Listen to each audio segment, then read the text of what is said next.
Okay, dalan guys padulong sa atong kaliguan karon. No, as you can see guys sa palibot dagan kayong dagko ay mga bato.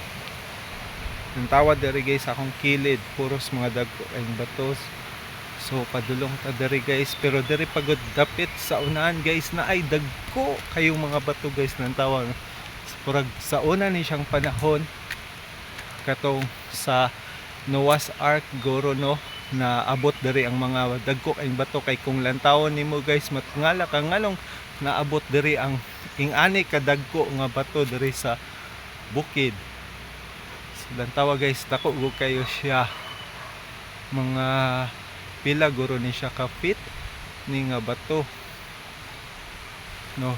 Even kani gani siya guys, okay ni siya akong itudo ninyo, purag mas lapaw pa ni siya, mga 6 feet guro ni siya.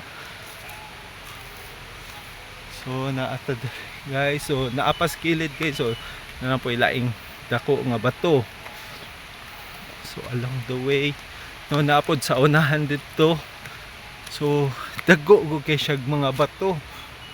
Amazing kayo ang nature guys no, makita nimo ang kinaayan kanang gihimo sa Ginoo, maka-amaze kayo guys.